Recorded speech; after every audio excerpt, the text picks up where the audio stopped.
Children ask the most honest questions. They don't know how to soften the truth. They just speak it. That's what my granddaughter Marley did that Sunday afternoon. We were sitting in the living room after lunch. She had a plate of butter cookies, her favorite, and a sippy cup full of apple juice. She was wearing a sparkly headband that made her look like a tiny princess. Her feet didn't touch the floor. She was swinging them gently under the armchair, looking around the room with those big, curious eyes. Then she tilted her head and asked, "Granny, why don't you have any family pictures up?" The question was so innocent it stopped me cold. Before I could answer, Chelsea, my daughter, I lodged colors on the couch and said, "Probably because she's alone." Her tone wasn't mean, not loud, just light and amused, like she was making a clever little observation about someone forgettable. The room was quiet for a beat. I picked up my teacup from the side table, took a sip, then looked her directly in. "The eyes? No, dear," I said calmly. "I took them down after I removed them from my will." Marley kept swinging her feet, not understanding the weight of what had just passed between the two adults in the room. Jonas, my son, looked up from his phone and blinked. You'd think I had slapped someone. Chelsea's smirk faded. "Excuse me, you heard me," I replied. "I took the pictures down after I rewrote my will. I thought it would be strange to display people who made it clear I wasn't part of the family anymore." Jonas set his phone down, finally registering the tension. "Mom, what is this about?" he asked, sounding defensive but also clearly surprised. I didn't answer right away. I just took another slow sip of tea the same way I've done every Sunday for years, in this house at this time of day. The same rituals I've held on to, even as the people around me slowly forgot them. "It's about the way I'm treated," I said simply. Or maybe, more truthfully, the way I've been erased. Chelsea gave a dry laugh. "Oh, come on, Evelyn. No one's erasing you." But she didn't say it like someone who meant it. She said it like someone who was embarrassed to be called out in front of a child. Marley looked up at me again, still confused. "Did we do something bad, Granny?" I leaned forward and gently touched her hand. "No, baby, you didn't. You're the reason I held on to those photos as long as I did." She smiled at that, but I saw Jonas shift in his seat, uncomfortable, like he was realizing he had missed something important. That moment was the crack in the dam.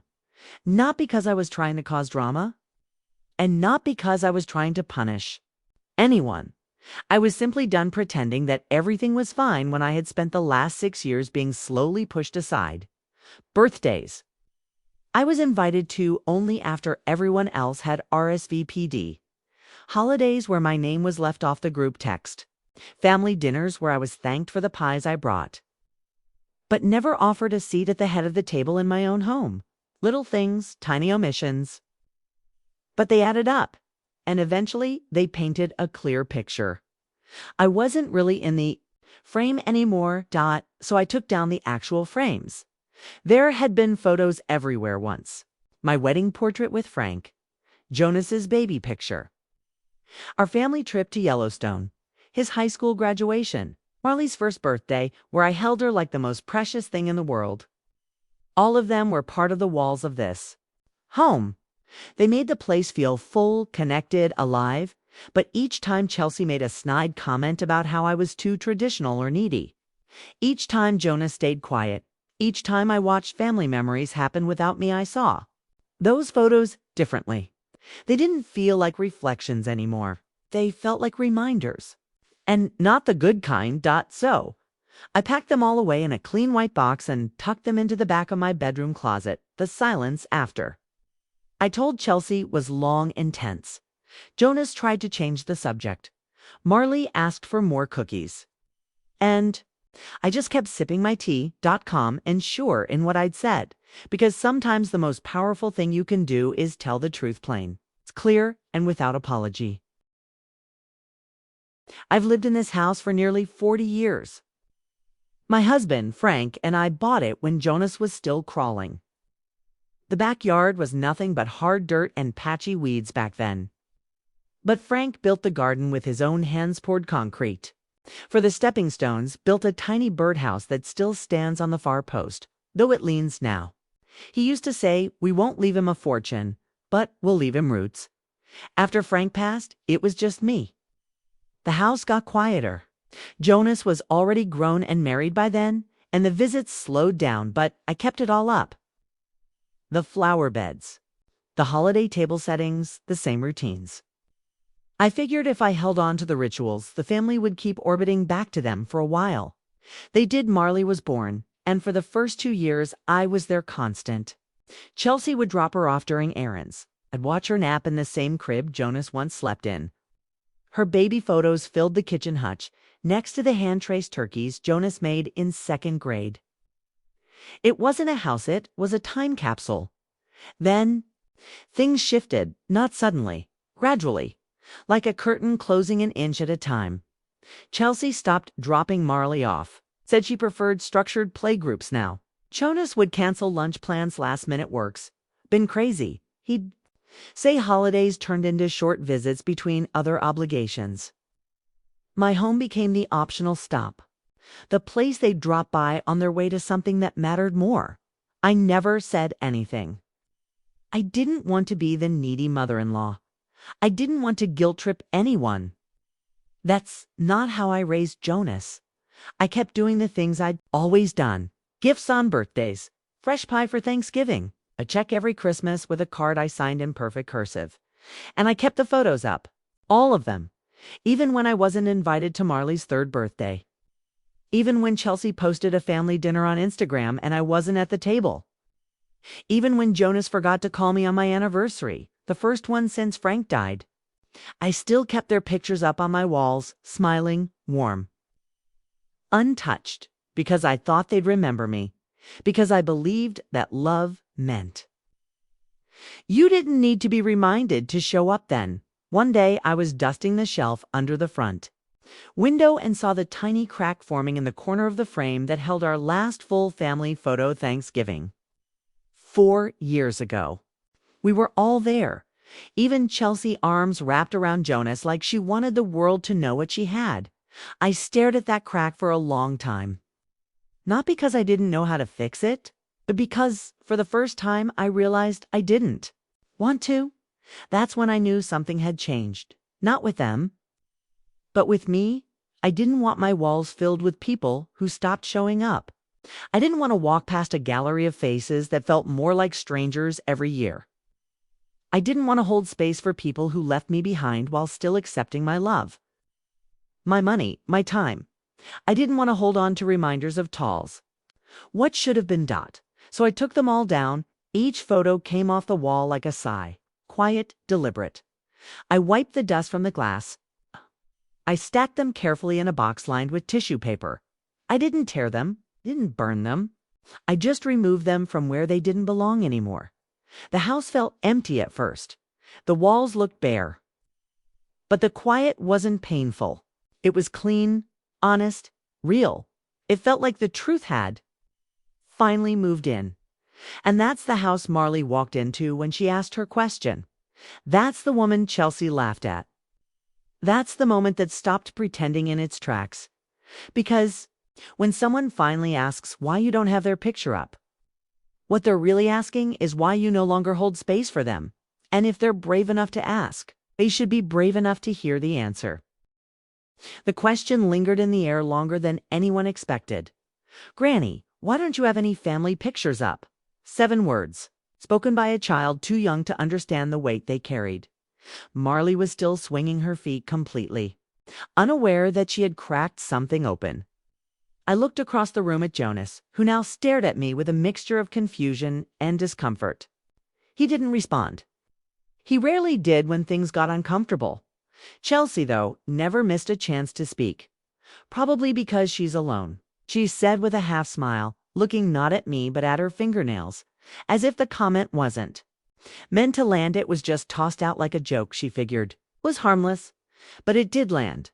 It hit in the way only passive cruelty does, soft on the surface, sharp underneath. She said it with that performative chuckle she always used when she wanted to play innocent and get in a dig at the same time. I picked up my teacup. I didn't rush. Didn't raise my voice. I just said, "No, dear." I took them down after. I removed them from my will. The silence that followed was an awkward debt was satisfying. The kind of stillness that comes when something finally breaks that's been under pressure for too long. Chelsea looked at me sharply, the way someone does when they're trying to figure out if they've been insulted. Wait, seriously? Jonas? Sat up straighter. Mom, what's going on? I'm not going to pretend anymore, I said. Not with pictures, not with inheritance, certainly not with people who think I'm just alone. Chelsea's voice turned brittle. I didn't mean anything by it. It was a joke. No, I replied. You meant it. You just didn't expect me to answer back. Jonas looked between us, clearly uncomfortable. Let's not do this in front of Marley. Marley had stopped swinging her feet. She watched us carefully, a little confused, but completely still. I turned to her.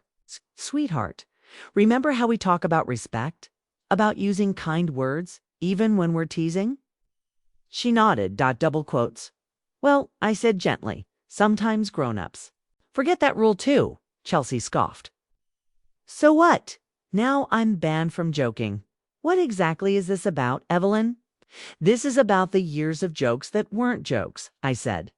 About being called dramatic every time I asked why I wasn't invited to Marley's school play. It's about how I hear about family dinners after they happen. About how the only time I'm asked to come over is when you want something money. Babysitting or favors. Chelsea crossed her arms. We're busy. It's not like we're leaving you out on purpose. But that's the problem, I said. You're not doing it on purpose. You just don't think about me at all. Jonas rubbed his face with both hands, sighing. Why didn't you say something before? I did, just not with words. I said it when I stopped sending money for your anniversary trips. When I stopped commenting on pictures I wasn't in. When I took down the photos you stopped showing up for. Chelsea rolled her eyes. This is ridiculous. It's honest, I said. And I've spent too much of my life avoiding honesty just to keep the peace. There was a beat of silence, then Chelsea muttered, So what? Now you're cutting us out completely. Because we're not perfect. No, I'm no stranger to imperfection. I'm cutting out the people who no longer see me as family, even while benefiting from everything I've given them as one. Jonas stood up, his voice. Lo, Mom, this isn't the way to handle it. It's the only way I haven't tried, I answered. You think I enjoy this? That I want to sit here and talk about wills and photos and broken trust? I want to eat cookies with my granddaughter and laugh about the way she used to eat. Crayons. I want to watch her grow up and be there for her. But that version of life doesn't come for free. It comes with mutual care, effort, and yes, respect. Chelsea didn't respond. For once, she didn't have a comeback. Jonas looked down, then at Marley, then back at me. He didn't apologize, not yet. But something shifted in his expression. A recognition that something had cracked open. And this time, I wasn't going to tape it back together just to keep things tidy. I had drawn a line. And they now had to decide what side of it they wanted to live on. That night, after they left, I sat at the dining room table with Marley's half-eaten cookies still on the plate. The silence in the house was different now. It didn't ache, didn't press in. It cleared space. It's the kind of space that lets. You think, honestly, without guilt clouding your judgment, I had said the truth out loud finally. And they had heard it. Whether or not they accepted it was up to them. But I wasn't waiting anymore. I got up, went to the bedroom, and pulled out the fireproof box from under my bed. Inside were my important documents, insurance, bank records, the original will I had written with Frank years ago, back when Jonas still came home every Sunday and Chelsea pretended to care. That will was outdated. It still had language about splitting everything evenly. It's the house, the savings, my pension, the jewelry passed down from my grandmother. It was written by a woman who thought family ties were enough to keep people close. I didn't feel that way anymore. Over the last few months, I'd already started making changes. Quietly, piece by piece. After missing Marley's last birthday party again, I called my lawyer and rewrote the estate. I removed Jonas and Chelsea as beneficiaries of the house. I set up a separate trust for Marley, accessible only when she turns 25 and if she chooses to pursue education or caregiving work. I left the heirloom jewelry to my goddaughter, someone who actually calls on my birthday and brings me soup when I'm sick. I didn't do it to be spiteful. I did it to be fair, to honor the people who had honored me still. Something about saying it aloud to Chelsea that day made it real in a way that no paper ever could. They had always assumed that no matter how they treated me, I'd stay.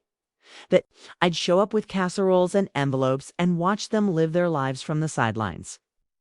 They believed my love came with no requirements, no lines, no limits. They were wrong. Love doesn't mean letting people take it. It means giving to those who see you. So I sat down that night with a pen and fresh paper and wrote a letter to Marley. I didn't know when she'd read it. Maybe not for years. But I needed her to understand why her name stayed and her parents did not. Marley, you are my heart. You are kindness and light and laughter. I want you to know that being family is not about blood, it's about presence. I left you what I could because you showed up when others didn't, because you asked. A question no one else was brave enough to ask. I hope this never becomes a burden, but a reminder that you mattered to someone and that someone always believed in you. I sealed the letter and gave it to my attorney the next morning. When I came home, I walked to the hallway closet and pulled down the white storage box, the one with all the old family photos inside. I opened it slowly, one frame at a time. There were pictures of Jonas in Little League, me in my nurse scrubs holding a birthday cake, Chelsea with a fake smile and tight posture at our last Thanksgiving. There were baby pictures of Marley drawings. She'd given me snapshots of holidays that had once felt sacred. I took out one frame, just one. It was a picture of me and Marley sitting on the porch. Both of us barefoot, her head resting on my shoulder, my hand on hers. No one else was in. If just us. That one went back on the mantle. The rest stayed in the box. I wasn't erasing history. I was editing the version of it that would live on in my home. Later that week, Jonas texted, not to apologize, but to ask if I had really meant what I said about the will. I wrote back, I meant every word. You've always had access to my heart. But that comes with the expectation that you take care of it. He didn't reply after that, and I didn't chase a response. For the first time in years, I had chosen myself not out of bitterness, but out of peace. I hadn't burned a bridge. I'd just built a gate, and this time I would decide who came through it. 3 weeks passed without a word from Jonas or Chelsea. No texts, no calls, no visits. Just silence. At first it was like standing in a room after someone slams the door, quiet, but vibrating with tension. Then slowly that quiet became something else. It became clarity. I didn't miss them. I missed the version of them I used to believe in. The version I used to defend when my friends would raise eyebrows at how often they canceled plans or forgot holidays. But that version hadn't been real for a long time, and now I'd stopped pretending then. On a gray Thursday afternoon, just as I finished pruning the roses in the front garden, heard a car pull into the driveway. It was Jonas. He got out slowly, holding something under his arm. No Marley, no Chelsea. He didn't walk with confidence. He looked hesitant, like a boy again, not a man. I opened the front door before he knocked. Hi, Mom, Jonas. He stepped inside, eyes scanning the walls. The photos were still gone, except for the one of Marley and me by the porch. Now, in a simple frame on the mantel, he noticed it right away. I remember that day he said quietly, I do too. He walked into the living room and sat, holding what turned out to be a manila envelope. I read the will. I figured. He paused. I didn't know you'd already changed it. I changed it months ago. I just hadn't told you until now. He nodded. So Chelsea and I are removed completely.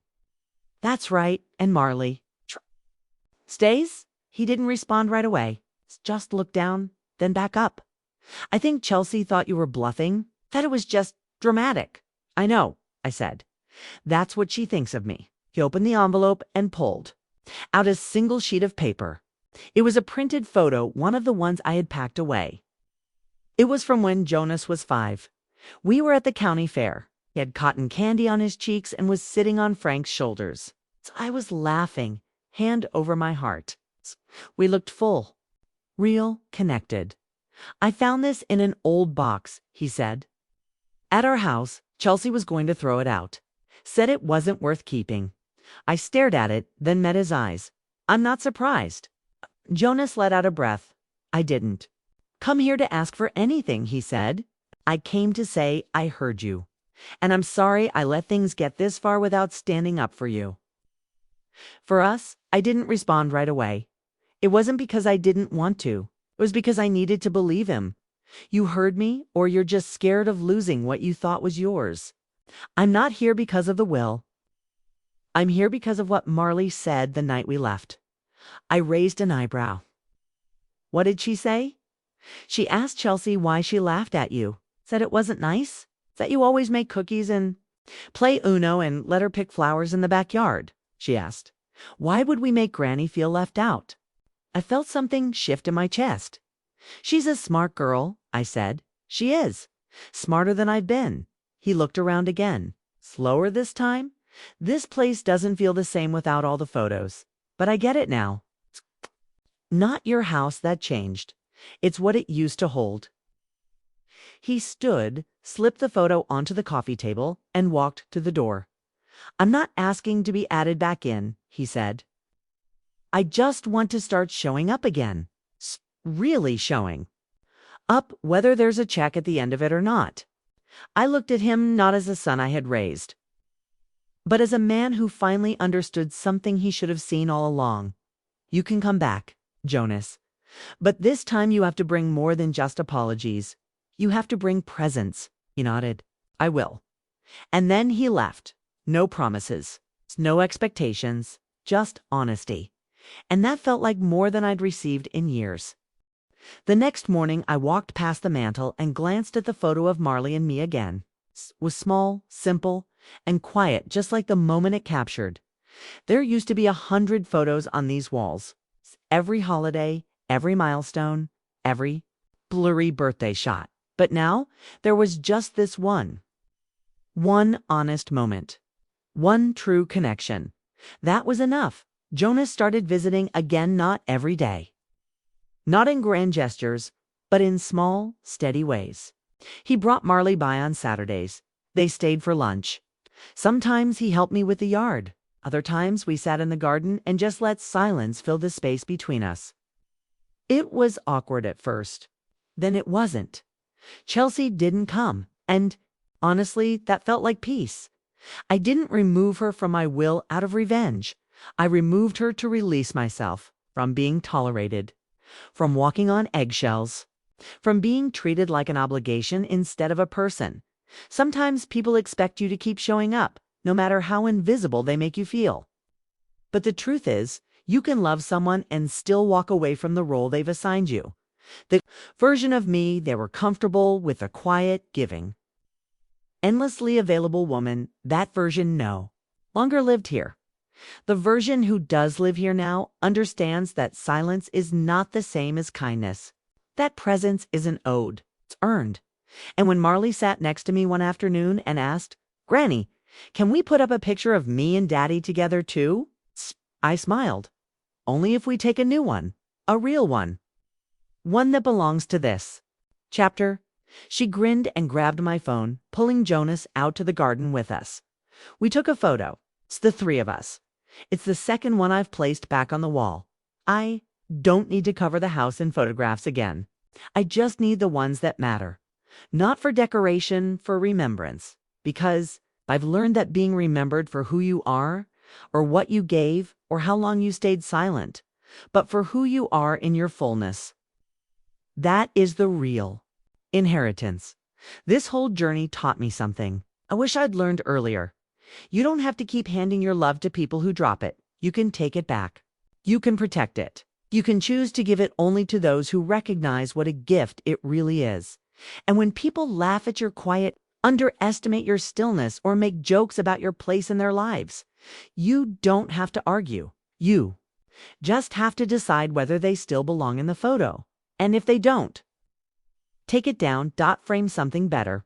Because dignity isn't loud, but it always lasts longer.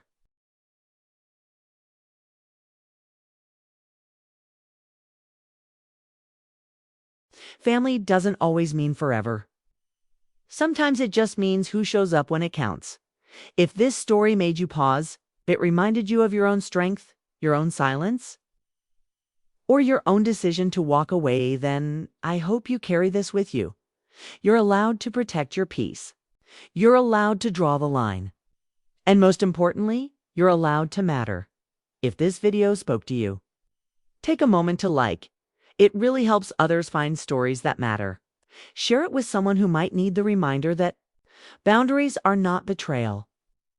And if you've ever been the one left out of the photo, I want to hear your story. Leave a comment below. Don't forget to subscribe to the channel for more real, raw, and honest stories like this. Stories that remind us we're not alone. Even when we feel like we are. Thank you for watching, and remember, just because they forgot you doesn't mean you have to forget yourself.